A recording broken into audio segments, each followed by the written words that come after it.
वसलामुन अला इबादिहिल्लज़ीना इस्तफ़ा अम्मा बअदु फ़अऊज़ु बिल्लाहि मिनश शैतानिर रजीम बिस्मिल्लाहिर रहमानिर रहीम अला लहुल खल्क़ु वल अम्र सदक़ल्लाहु मौलानल अज़ीम क़ाल अल्लाहु तबारक व तआला फ़ी शान हबीबिल करीम इन्नल्लाह व मलाइकतहु युसल्लूना अलन नबी या अय्युहल्लज़ीना आमनू सल्लु अलैहि व सल्लिमू तस्लीमा अल्लाहुम्मा सल्लि अला सय्यिदिना व नबिय्यिना व मौलाना मुहम्मदिन व अला आलिहि व अस्हाबिही अजमाइन।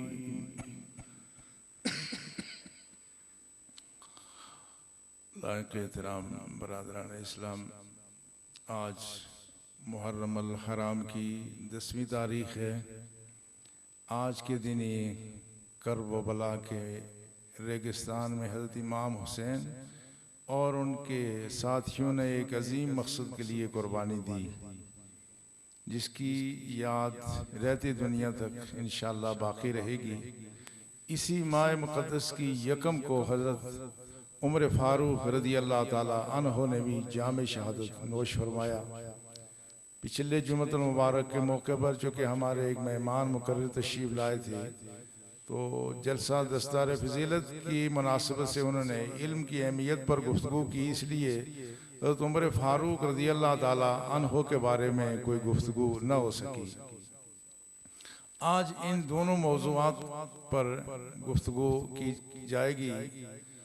असल में यकम मुहर्रम और 10 मुहर्रम के ये जो दो अजीम दिन हैं, जिसमें एक में हज़रत उमर फारूक शहीद हुए, दूसरे में हज़रत इमाम हुसैन और उनके साथी शहीद हुए, इनका आपस में एक बड़ा मानवी रब्त है।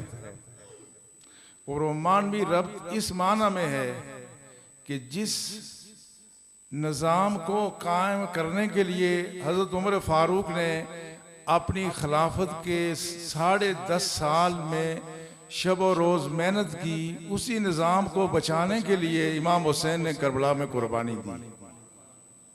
वो निज़ाम कौन सा था? वो निज़ाम जो रसूलुल्लाह सल्लल्लाहु अलैहि वसल्लम लाए थे, वो सिर्फ यही नहीं था कि काबे से 365 बुत तोड़े गए और गैरुल्लाह की परस्तश से हटा करके लोगों को खुदा वाहिद के सामने झुकाया गया, बल्कि वो एक हमा जहती इनकलाब था जिसमें बंदों को बंदों की गुलामी से निकाला गया।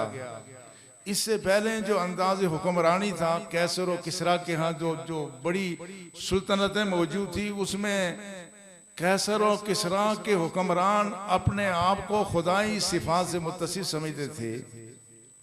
हर तरह का जुल्म रियाया पर रवा रखते थे और रियाया को भी कभी उनके सामने बोलने और एहतिजाज करने की जुर्रत और हिम्मत नहीं होती थी। रसूलुल्लाह सल्लल्लाहु अलैहि वसल्लम जब तशरीफ लाए तो मक्कतुल मुकर्रमा के 13 साल तो नहायत मुश्किल में ही गुजरे, लेकिन जो बकिया 10 साल का अरसा मदीना तैयबा में रसूलुल्लाह ने गुजारा, वो भी अपनी बका की जंग भी थी। लेकिन एक तरफ रसूलुल्लाह सल्लल्लाहु अलैहि वसल्लम ने 86 गज़वात और सराया, यानी जिसमें रसूलुल्लाह खुद तशरीफ ले गए वो मार के, और जिसमें आपने दूसरे सिपा सालारों को भेजा, उनको मिला के 86 मार्के बनते हैं। इन 86 मार्कों में एक तो इस्लाम की हिफाजत भी हो रही थी और एक नई रियासत की बुनियाद भी डाली जा रही थी। रसूलुल्लाह सल्लल्लाहु अलैहि वसल्लम इसी कशमकश के आलम में एक रियासत की बुनियाद डाल रहे थे। वो एक ऐसी रियासत थी कि जिस रियासत का वाली ये अगरचे कोई अवामी मुशावरत से नई मनसब पर फायज हुआ था, चूँकि वो अल्लाह के नबी थे, वो खातमुल अंबिया थे, तो वो तो किसी की राय से या मुशावरत से या किसी के वोट से तो अल्लाह के रसूल ने आना नहीं था, मगर रसूलुल्लाह सल्लल्लाहु अलैहि वसल्लम ने अपनी पूरी हयात तय्यबा में अहले ईमान के साथ मशवरे का हुक्म दिया और खुद मशवरा भी किया। अल्लाह ने कुरान में फरमाया रसूलुल्लाह सल्लल्लाहु अलैहि वसल्लम के लिए वशाविरहुम फिल अम्र, ऐ हबीब सल्लल्लाहु अलैहि वसल्लम, आप दुनियावी मामलात में लोगों को मशवरे में शरीक कर लिया करें। और एक दूसरी आयत में फरमाया व अम्रुहुम शूरा बैनहुम, ये इस मिल्लत का खासा ये है कि ये हर काम आपस के मशवरे से करते हैं। तो रसूलुल्लाह सल्लल्लाहु अलैहि वसल्लम ने अपने हयात मुबारक में 9 मरतबा तो बाकायदा सहाबा से मशवरा किया। हालांकि रसूलुल्लाह साहिब वही थे, उनको शायद किसी से मशवरे की ज़रूरत पेश नहीं आती थी। जिनकी रहनुमाई अल्लाह रब्बुल इज़्ज़त खुद करे, उनको आम लोगों के मशवरे की आम हालत में ज़रूरत नहीं है। मगर मिल्लत की तरबियत थी कि इस मिल्लत के मामलात जब यकसू हों तो उनमें मशावरत का अमल ज़रूरी रहना चाहिए। उसका नतीजा ये हुआ कि रसूलुल्लाह सल्लल्लाहु अलैहि वसल्लम ने एक तरफ ये शुराइयत का निज़ाम मुतारफ कराया, दूसरी तरफ पहले कैसर और किसरा के हुक्मरान सारे वसाइल अपने ऊपर सर्व करते थे। रसूलुल्लाह सल्लल्लाहु अलैहि वसल्लम ने ये अंदाज बदला, और ये इस तरह से बदला कि बाद के दिनों में मक्कतुल मुकर्रमा से जब हिजरत करके रसूलुल्लाह मदीना तशरीफ लाए, तो जो मदीना तैयबा की आखिरी जिंदगी के अय्याम थे, उसमें हर घर में खुशहाली थी, हर घर में दिरहम थे, दनानीर थे, भेड़ें बकरियां ऊंट, हर घर में रेल पेल थी। मगर सिर्फ एक घर था कि जिसमें 2 वक्त की रोटी भी मुयस्सर नहीं थी, वो रसूलुल्लाह का अपना घर था। तो रसूलुल्लाह ने एक नया अंदाज़े हुक्मरानी दिया कि रियाया खुशहाल हैं और रियाया के यहाँ हर तरह की सहूलत है, मगर इमामुल अंबिया के घर में कई कई दिनों तक चूल्हा नहीं जलता। तो अज़वाज मुतहहरात ने एक अरसे तक तो इंतजार किया, जब हर तरफ गुर्बत थी, जब हर तरफ इफलास था, तो अज़वाज मुतहहरात ने कोई मुतालबा नहीं किया। लेकिन जब हर तरफ आसूदगी हो गई तो रसूलुल्लाह के घर में चूल्हा कई दिनों तक नहीं जलता, तो अज़वाज मुतहहरात ने मुतालबा किया कि या रसूलुल्लाह, हमें भी तो कम अज कम जो दुनियावी मनफत दूसरे उठा रहे हैं, हमें भी तो वो मिलना चाहिए। तो अल्लाह के रसूल को ये बात पसंद ना आई, तो अल्लाह ने कुरान में रसूलुल्लाह सल्लल्लाहु अलैहि वसल्लम की उस मर्जी को वही की शक्ल दे दी और कहा या अय्युहन नबी कुल अज़वाजिका इन कुंतुन्ना तुरिदुल हयातद दुनिया व ज़ीनतहा नुवफ़्फ़ि तुरीदुन ज़ीनतहा फ़तआलैन फ़उम्मतिकुन्ना व उसर्रिकुन्ना सराहन जमीला। अल्लाह के रसूल ने अज़वाज मुतहहरात को बुलाया, जमा किया और कहा, ऐ मेरी बीवियों, अगर तुम्हें ये दुनिया की जिंदगी ही अच्छी लगती है तो तुम आओ, मैं तुम सबको बहुत अच्छे तरीके से अलविदा करने के लिए तैयार हूँ। और अगर तुम्हें आखिरत की जिंदगी अच्छी लगती है तो अल्लाह ने तुम्हारे लिए बहुत उम्दा अजर तैयार कर रखा है। तो सारी अज़वाज मुतहहरात ने कहा या रसूलल्लाह, हमें दुनिया नहीं चाहिए। हालांकि उस वक्त मदीने के हर घर में दुनिया की रेल पेल थी। तो एक गैर मुस्लिम रामा कृष्णा राव लिखता है कि रसूलुल्लाह सल्लल्लाहु अलैहि वसल्लम का जिस दिन वसाल हुआ, जिस शब को आप इस दुनिया से तशरीफ ले गए, वो कहता है कि रसूलुल्लाह के घर में अंधेरा था, क्योंकि आपके चिराग में डालने के लिए तेल नहीं था। और रसूलुल्लाह सल्लल्लाहु अलैहि वसल्लम ने जिन कपड़ों में अपनी जान आफरी के सुपुर्द की, उस पर बेशुमार पैबंद लगे हुए थे। तो अल्लाह के रसूल ने एक अंदाज दिया हुक्मरानी का कि आइंदा हुक्मरानी इस तरह से की जाए। तो रसूलुल्लाह के बाद अंदाज हुक्मरानी हज़रत अबू बकर सिद्दीक ने भी यही अपनाया, हज़रत उमर ने भी यही अपनाया, और यही सूरत हाल रही। कई मौके पे मुख्तलिफ मुअर्रिखीन ने लिखा है कि हज़रत उमर के तहबंद पर एक मर्तबा देखा गया तो 12 पैबंद लगे हुए थे, मगर हज़रत उमर इस बात की बिल्कुल कोई परवाह नहीं थी। एक तो हज़रत उमर आए भी मुसलमानों के मशवरे से। हज़रत अबू बकर सिद्दीक ने जिंदगी के आखिरी अय्याम में आपने अपने मकान की छत से ऊपर लोगों से खिताब किया। आपने कहा अय्युहन नास इन्नी आहतु इलैकुम आहदन अफतरदौन, ऐ लोगों, मैंने तुम्हारे लिए एक फैसला किया है, तो क्या तुम उस फैसले पर राजी हो। हालांकि हज़रत अबू बकर सिद्दीक पहले खिलाफत से मुताल्लिक सहाबा से तवील मशवरा कर चुके थे, तो सब ने कहा रदैना या खलीफतल इस्लाम या खलीफतल नबी सल्लल्लाहु अलैहि वसल्लम, ऐ रसूलुल्लाह के खलीफा, हम राजी हैं। हज़रत अली ने, आप खड़े हो गए, आपने कहा ला नरदा इल्ला यकून उमर, कहा अबू बकर, हम उमर के अलावा किसी पर राजी नहीं होंगे। तो आपने फरमाया मैंने उमर का ही फैसला किया हुआ है। तो ये उमर जब तख्त पर मुतमक्किन हुए, खलीफा बने, तो इनकी जिंदगी में कोई तब्दीली ना आई। आए भी मुशावरत से थे, लोगों का दुख दर्द महसूस करते थे। एक मरला ऐसा आया कि जिसको आमर रमादा कहा जाता है। आमर रमादा वो तंगी का, खुशहाली का साल था। रमादा कहते हैं रेत को, हवा चलती थी, इतनी खुशहाली थी, हर तरफ रेत ही उड़ा करती थी। तो इस मरहले पे हजरत उमर ने कहा मैं और तो कुछ नहीं कर सकता, मगर आपने कसम खा ली कि जब तक खुशहाली नहीं आएगी इस मेरी ममलकत के हर फर्द को अच्छा खाना मैसर नहीं आएगा, मैं गोश्त भी नहीं खाऊंगा, दूध भी नहीं पीऊंगा और घी का भी इस्तेमाल नहीं करूंगा। आपने कसम खा ली। तो एक दिन आपका एक गुलाम 40 दिरहम में बाजार से दूध और घी ले आया और कहा कि अब आपकी कसम पूरी हो गई है, चूंकि मदीना तैयबा के बाजारों में अब घी और दूध बिकना शुरू हो गया है। तो आपने फरमाया कितने का लाए हो? उसने कहा 40 दिरहम में। आपने कहा ये वापस करो और किसी को सदका कर दो, इसलिए कि अगर उमर खुद इस कैफियत से नहीं गुजरेगा तो उसकी रियाया को, उसको अपनी रियाया की भूख का इदराक नहीं होगा। उमर पर ये चीजें गुजरेंगी तो फिर उमर को रियाया की तकलीफ और तंगी का एहसास होगा। इसको वापस कर दिया, आपने इस्तेमाल नहीं फरमाया। और एक मरहले पे फिर मदीना तैयबा में बिलखुसूस घी की किल्लत हो गई, घी बहुत महंगा हो गया, आपने उसका इस्तेमाल तर्क फरमा दिया। तो आप आम खुदरी तेल इस्तेमाल करने लगे। उसका नतीजा ये हुआ आप उसके आदी नहीं थे तो आपका हाजमा खराब हो गया। तो पेट में हाजमा खराब हो तो गुड़ गुड़ की आवाज आती है। तो एक दफा हज़रत उमर का पेट बोल रहा था तो आपने फरमाया कर कर और ला कर कर लैसा लका इंदना इल्ला हत्ता यहया नास। कहा तू गुड़गुड़ करे या गुड़गुड़ न करे मगर तेरे लिए मेरे पास यही तेल ही है, यहाँ तक कि मदीने का हर आदमी घी इस्तेमाल करना शुरू कर दे तब तुझे घी मिलेगा। ये वो अंदाज़े हुक्मरानी था कि हुक्मरान लोगों के दुख दर्द में शरीक हैं और दर्द महसूस हो रहा है, दुख महसूस हो रहा है। कहीं किसी तरफ से अगर कोई चीज आती भी है, कोई अच्छी चीज आती है, आप फौरन उसकी तहकीक करते हैं कि ये बात कैसे हो गई।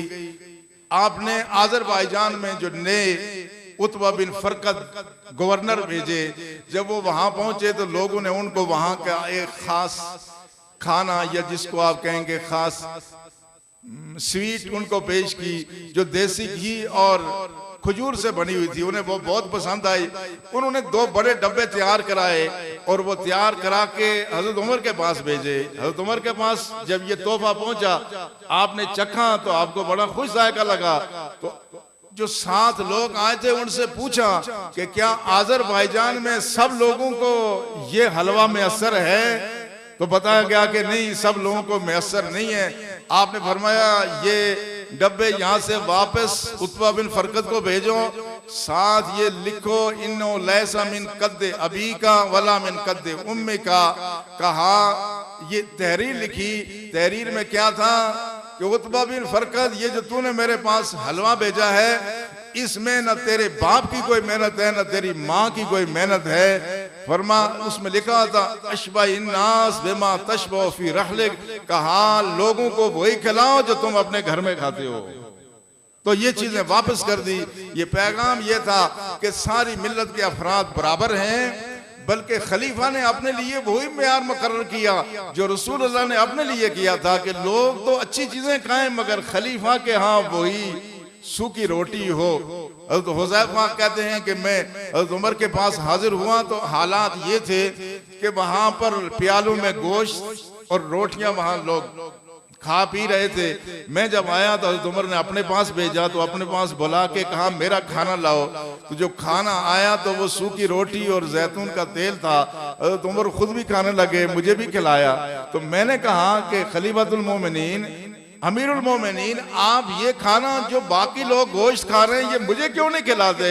फरमाया ये उन लोगों का, ये अवाम का खाना है, ये मेरा खाना है, मैं तुम्हें अपना खाना खिला रहा हूँ।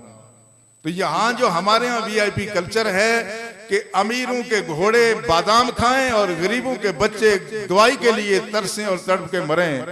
अमीरों के कुत्तों को वो चीजें मैसर आए जो गरीबों के बच्चों को मैसर ना आए, ये वो निजाम नहीं है जो हज़रत उमर छोड़ के गए थे। हज़रत उमर ने एक खूबसूरत निजाम दिया था। तो दुनिया से जब आप तशरीफ ले गए तो जाते हुए फिर भी जमहूरी निजाम दे गए। अब मैं वो तफसील तो गुजारिश नहीं कर सकता कि क्या क्या आपने कार आए नुमाया सरंजाम दिए, लेकिन मुख्तसर बात ये थी कि खलीफा में सादगी भी थी और खलीफा में वकार भी था।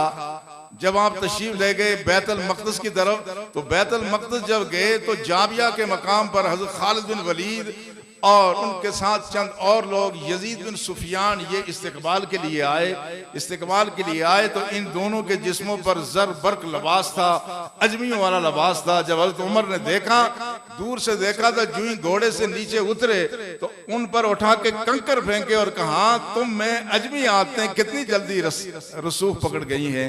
उन्होंने कहा कि ये जो हमने लिबास तो पहना हुआ है ये बड़ा अच्छा लिबास है, लेकिन इसके अंदर असला भी मौजूद है, हम अभी असला से बेनियाज नहीं हुए।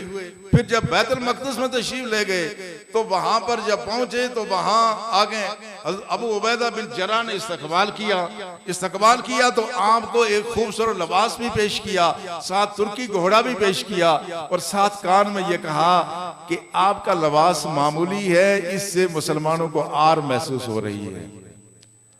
तो आपने फरमाया, आज़न अल्लाह बिल इस्लाम, याद रखो हमें अल्लाह ने इस्लाम के लिए जरिए से इज्जत दी है, हमें इस्लाम के अलावा किसी चीज की इज्जत दरकार नहीं है। वही मामूली लिबास पहन के तशरीफ ले गए और ये एक नया नमूना दिया, अंदाज़े हुक्मरानी दिया, दुनिया से तशरीफ ले गए। जब आप जख्मी हुए तो जब आपने दूध इस्तेमाल किया तो वो दूध आपके पेट से बाहर आ गया, पेट में जख्म था, अंदाजा ये हुआ कि अब आप जां बर नहीं हो सकेंगे। आपने 6 अफराद की एक कमेटी बनाई जिसमें अपने बेटे हजरत अब्दुल्ला बिन उमर को भी शामिल किया। कहा कि अब्दुल्ला बिन उमर राय दे सकता है मगर ये खिलाफत का उम्मीदवार नहीं हो सकता, ताकि खानदानी बादशाहत की बुनियाद न पड़े, लोग हजरत उमर की अकीदत की वजह से बेटे को हुक्मरान न बनाए। तो ये निज़ाम दे करके आप तशरीफ ले गए। ये निज़ाम किसी हद तक हजरत उस्मान गनी और अली के दौर में ये चीज किसी हद तक बरकरार रही, चूंकि हालात तब्दील हो गए थे, मिल्लत में तफरीक हो गई थी। हजरत अली ने भी आखिरी दौर में जब जंग जमल और जंग सफैन हुई तो हजरत अली लोगों से कहते थे, तबरी ने इस हजरत अली की उन तकारीर को बाकायदा अपने यहाँ कलमबंद किया है। हजरत अली लोगों से कहते थे, लोगों मेरे साथ हो जाओ, चूंकि ये लोग जो मेरे खिलाफ लड़ रहे हैं ये अगर तुम पर गालिब आए तो यही वही कैसर और किसरा का निजाम नाफिज करेंगे, तुम्हें अपना गुलाम बना के छोड़ेंगे। तो हजरत अली की जब शहादत हुई तो हजरत हसन रजी अल्लाह ताला अन्हु उनके बड़े बेटे ये हिजाज में अमीर मुकर्रर हो गए और शाम में हजरत अमीर माविया थे। मिल्लत 2 हिस्सों में तकसीम हो गई। हजरत हसन ने 6 माह तक और हुकूमत की हिजाज पर, लेकिन ये भी लोगों की बाकायदा राय और बैयत से थी, ये कोई खुद साख्ता खलीफा न थे। लेकिन इस दौरान आपने महसूस किया मिल्लत तकसीम हो गई है, तो आपने मिल्लत की इत्तेहाद की खातिर अपना इख्तिदार वापस कर दिया और हजरत अमीर माविया ही पूरी इस रियासत के खलीफा मुकर्रर हो गए। लेकिन ये जो 20 साल का दौरानिया है, ये 41 हिजरी से लेके 60 हिजरी तक इसमें जो सूरत हाल रही वो ऐसे रही। हजरत अमीर माविया रदी अल्लाह ताला अन्हु वो कातिब वही हैं, रसूलुल्लाह सल्लल्लाहु अलैहि वसल्लम की ज़ौजा उनकी बहन है। हजरत अमीर माविया की इस्लाम के लिए बहुत कुर्बानियाँ भी हैं, बहुत खिदमात भी हैं। पहला जंगी बैरी बेड़ा भी उन्होंने तैयार किया, मगर इन सारी चीज़ों के बावजूद जो हजरत अली अपनी खिलाफत के आखिरी दौर में फरमाते थे वो चीज नुमाया होना शुरू हो गई। अपनी नमाजें बरकरार हैं, अपने हद तक इबादत और रियाजत तो बरकरार है, मगर मिल्लत का वो जो निज़ाम था वो निज़ाम तब्दील होना शुरू हो गया। और यहां तक हुआ हजरत अली के जमाने में यह था कि लोग आपसे टूट करके हजरत अमीर माविया के पास जाते थे तो आपके करीबी लोग आपको मशवरा देते थे कि हजरत अमीर माविया जिस तरह बैतुल माल से लोगों को इनाम और इकराम दे रहे हैं, जिस तरह वज़ाइफ दे रहे हैं, आप क्यों नहीं देते? आपने अगर लोगों को इस तरह से ममनून एहसान न किया तो ये लोग टूट के हजरत अमीर माविया के पास जाते रहेंगे। मगर आप फरमा रहे थे, मैं मुसलमानों के बैतुल माल से पैसा लोगों की हमदर्दियां खरीदने के लिए इस्तेमाल करके अपने आप को जहन्नम का ईंधन नहीं बना सकता। तो ये वो सूरत हाल थी। अब ये जो 20 साल का उबूरी दौर है, इसमें हालात अब तब्दील होने शुरू हो गए। नमाजें हो रही हैं, हज हो रहा है, ज़कात भी वसूल हो रही है, सारी चीजें हो रही हैं, मगर वो जो निज़ाम रसूलुल्लाह दे के गए थे, जो अबू बकर दे गए, जो उमर फारूक दे गए, वो निज़ाम अब आहिस्ता आहिस्ता रूबा जवाल हो रहा है, रूबा जवाल हो रहा है। इससे पहले हज़रत उमर के ज़माने में यह था कि खलीफा की वज़ा कता सादा होती थी, मगर अब ऐसे ज़र बर्क लिबास पहने जा रहे हैं। हज़रत उमर जब तशरीफ लाए शाम में, तो हज़रत अमीर माविया को देखा, बड़ा ही नफीस लिबास पहना हुआ है। आपने बहुत ही नाराजगी का इज़हार फरमाया, कहा ये लिबास तुम्हें ज़ेब नहीं देता, ये मुसलमानों का शेवा नहीं है। मगर वो आपको मुतमईन करते थे कि नहीं, इस मुल्क में चूंकि अजमियों का मुल्क है, यहाँ अगर आला लिबास न पहना जाए तो लोगों की नजर में आदमी हकीर हो जाता है। आप फरमाते थे अल्लाह ने हमें इस्लाम के जरिए वो तौकीर बख्शी है, हम कभी हकीर नहीं हो सकते, हमें लिबास की जरूरत नहीं है। लेकिन ये अंदाज बहरहाल 20 साल के दौरान वही रहा। हज़रत उमर का जमाना ऐसा था, इस कदर बेबाकी और इस कदर आपके जबर से मराद आपका वो वकार था, इसके बावजूद लोग आजादी से अपनी राय का इजहार कर लेते थे। एक तरफ आपका वो जलाल जरूर था, मगर लोग आजादी से अपनी बात का इजहार करते थे। बाद दफा कोई बात ऐसी हुई, हज़रत उमर ने अपने ज़माने में देखा कि उनके जो उम्माल हैं, उनकी दौलत उनके ज़राए आमदनी से ज़्यादा है। आज इस बात को कोई अहमियत नहीं दी जाती कि दौलत किसी की ज़राए आमदनी से ज़्यादा हो, तो लोग कहते हैं अच्छा ये बताओ कि करप्शन कहाँ हुई है। वहां से पता, अगर करप्शन का जरिया मालूम नहीं है, तो अगर किसी का लाइफ स्टाइल, किसी के असासा जहां तो उसकी आमदनी से ज्यादा हो, तो अब इस दौर में इसको कोई जुर्म नहीं समझा जाता था। हज़रत उमर इसको भी जुर्म समझते थे। वो माल जिनकी दौलत उनके ज़राए आमदनी से ज्यादा थी, उनसे आपने सारी दौलत वापस ली। वापस लेने के बाद आपने सारी दौलत नीलाम की। जब नीलाम करके तो आधे पैसे उनको दिए, आधे बैतुल माल में दाखिल किए। तो एक शख्स आपके माल में से अबू बकरा जिसका नाम था, वो खड़ा हो गया और उसने कहा उमर तुम अच्छा नहीं कर रहे हो। क्यों? कहा अगर ये सारा माल ये हमने नाजायज राय से लिया है तो सारा तुम ले लेते, और अगर जायज राय से था तो सारा हमें दे देते। आपने फरमाया मुझे शुबा है, इसलिए आधा माल बैतुल माल में रख दिया, आधा तुम्हें दे दिया। हमारे यहाँ भी आजकल गाड़ियां नीलाम हो रही हैं वज़ीर आज़म हाउस की, ये भी शायद कोई अच्छी शुरुआत हो, लेकिन हम उस वक्त के इंतजार में हैं जब इस मुल्क की दौलत लूटने वालों की एक एक चीज और उनकी सारी दौलत को सरेआम नीलाम किया जाएगा। हम उस वक्त यकीन आएगा कि नया पाकिस्तान बन रहा है। अल्लाह करे वो दौर आए और इस मुल्क में जो लूटी हुई दौलत है हुक्मरानों की, वो फिर नीलाम हो और हम गुर्बत और इस कर्जों के बोझ से निकल सके। मगर मैं अर्ज ये कर रहा था कि बेबाकी थी, लोग बात कर लेते थे, लेकिन आखिर में हजरत अमीर माविया के दौर में लोगों की जबान बंदी शुरू हो गई। हजरत अमीर माविया अपने आखिरी ऐद में मक्कतुल मुकर्रमा तशरीफ लाए, तो यहाँ आने के बाद 3 सहाबा से अलग मिले। इसमें हजरत हुसैन इब्ने अली थे और उनके अलावा हजरत इब्ने उमर और हजरत इब्ने जुबैर थे। इन तीनों को बुला के कहा कि मैं यजीद के हक में बैयत लेना चाहता हूँ, मैं उसको खलीफा बनाना चाहता हूँ, तुम्हारा क्या ख्याल है। इन तीनों ने जब इख्तलाफ किया तो मैं तफसील में नहीं जाता, तो इन्होंने कहा अब मेरे साथ चलो हरम में, मैं हरम में जाके कोई बात करूंगा, तुम में से किसी ने जबान से कलमा निकाला तो सर तन से जुदा करके रख दूंगा। अभी यजीद का दौर नहीं आया है, मगर हालात तब्दील हो गए। अब मुलूकियत अपने उस पूरे फंड फैलाए हुए इस मिल्लत पर काबिज होने के लिए मुलूकियत आगे चली गई, और हजरत उमर रज़ी अल्लाह ताला अन्हु ने जो वो एक ऐसा वेलफेयर स्टेट का तस्वर ही नहीं दिया, अमलन उसको नाफिज भी किया कि हर एक बच्चा जब दूध पी के माँ के दूध से फारिग होता था, 2 साल का अरसा गुजरता था, आप बाकायदा उसके लिए वजीफा मुकर्रर करते थे, वजीफा मुकर्रर करते थे। लेकिन फिर वो मशहूर वाक़या आपने सुना कि एक रात आप गश्त कर रहे थे, आपने सुना एक घर से रोने की आवाज आ रही है, बच्चे मुसलसल रो रहे हैं। आपने दरवाजे में दस्तक दी, माँ से पूछा क्यों रो रहे हैं? उन्होंने कहा इसलिए रो रहे हैं, मैं इनको दूध छोड़ा रही हूँ ताकि उमर का वजीफा जारी हो सके। तो उमर ने कहा क्यों? कहा इसलिए कि उमर उस वक्त वजीफा जारी नहीं करता जब तक माँ का दूध बच्चा न छोड़े।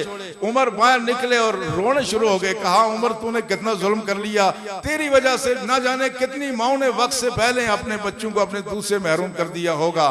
जहाँ के ऐवान इक़्तिदार में गए तो उसी दिन ये ऐलान किया कि कोई बच्चा जब पैदा होगा तो उस बच्चे के लिए उसके उसी पहले दिन से वजीफा शुरू हो जाएगा। ये वजीफा कायम रहा, ये आज भी मगरिब में कायम है। मगर ये हजरत अमीर माविया की जब हुकूमत आई, इन्होंने ये वजीफा भी खत्म कर दिया। तो ये मलूकियत की एक तरह से वो साबका रवायात फिर वो ताज़ा होना शुरू हो गई। जब वसाल हुआ हजरत अमीर माविया का, तो उसके बाद जब यजीद तख्त नशीन हुआ तो फिर हजरत हुसैन इब्ने अली को फिर मजबूर किया गया कि आप यजीद के हाथ पर बैयत करें। अब ये यजीद की एक फर्द की बात नहीं थी, यजीद फासिक व फाजिर भी था, शराबी भी था। इससे पहले हजरत उमर के साहबजादे ने मिस्र में खजूरें भिगो करके नबीज एक पानी बनता था, खजूर में पानी डालें नबीज पानी बनता है, वो शराब के हुक्म में नहीं है। आपके साहबजादे अब्दुल रहमान ने मिस्र में वो नबीज भी, तो जब नशा तारी हो गया तो वहां पर भी उन पर हद जारी कराई, वहां पर भी हद जारी कराई, फिर मदीने बुला के दोबारा हद जारी कराई। बाज कहते हैं इसी हद की वजह से 1 महीने बाद उनका वसाल हो गया। ये तो उमर का निजाम था कि बेटों पर भी हद नाफिज होती थी। हज़रत अमीर माविया के दौर में ये हुआ कि यजीद अलल ऐलान शराब पीता था, मगर इस पर हद जारी करने वाला कोई न था। निजाम तब्दील हो गया था। मगर हजरत अमीर माविया की हद तक ये था कि कम से कम वो जाती तौर पे अच्छे किरदार के जाती किरदार में अच्छे थे। अब इसकी ये कैफियत थी, अब इमाम हुसैन के पास दोनों ही रास्ते, 2 रास्ते थे, या तो वो बैयत कर लेते या अपनी जान दे देते थे, या हाथ यजीद के हाथ में दे दें या बाद शहादत अपना सर यजीद के हाथ में दिलाते। दोनों में से एक ही रास्ता था।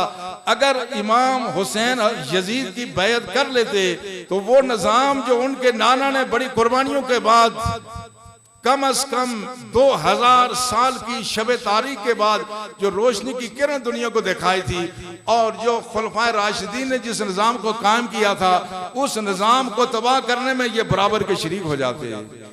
इतना बड़ा जुर्म इमाम हुसैन अपने जिम्मे नहीं ले सकते थे। दूसरी राह ये थी कि आप मैदान करबला में आप बैयत से इनकार करके जाम शहादत नोश करें, और वही यही हुआ। आपने अपने 72 साथियों समेत मैदान करबला में जाम शहादत तो नोश किया, लेकिन मुलूकियत के लिए हमेशा के लिए इस मिल्लत के दिल में नफरत पैदा कर दी। मुलूकियत के लिए नफरत पैदा हो गई, और ये कितनी बड़ी कुर्बानी थी, और ये कितने, ये एक फर्द की बात न थी, ये निजाम की बात थी। आप जरा गौर करें कि 41 हिजरी में जो मुलूकियत का निजाम शुरू हुआ था, ये हिजरी एतबार से ये कौन सा साल है? 1440, यानी गोया पूरे 1400 साल गुजर गए हैं। जो मुलूकियत का निजाम 41 हिजरी में शुरू हुआ था और 61 हिजरी में अपने उरूज पर पहुंचा था, आज भी अरब की सरजमीन में वही निजाम नाफिज है। आज भी मुलूकियत है, आज भी बादशाहत है। आज लोग कहते हैं ये फलां जगह, ये हॉलैंड में खाके बने तो अरब की सरजमीन से कोई आवाज क्यों नहीं बुलंद हुई, अवाम क्यों नहीं बोले? हम कहते हैं उनको बोलने की इजाजत नहीं है। ये वही बात थी जो अमीर माविया ने कही थी इमाम हुसैन को कि तुम बोल नहीं सकते।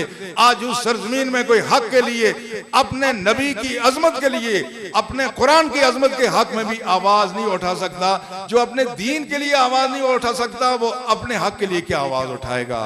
ये एक बड़ी कुर्बानी थी जो इमाम हुसैन ने दी, तो लिहाजा आज उसी कुर्बानी की याद मनाई जा रही है। अल्लाह हमें तौफीक अता फरमाए कि जिंदगी के हर शोबे में जहाँ जहाँ हुसैनियत हो, हम अपना वजन हुसैनियत के पलड़े में डाले। जहाँ जहाँ यजीयत हो, हम उसको रोकने के लिए अपना पूरा किरदार जो हम अदा कर सकते हैं वो अदा करें। वमा अलैना इल्लल बलाग।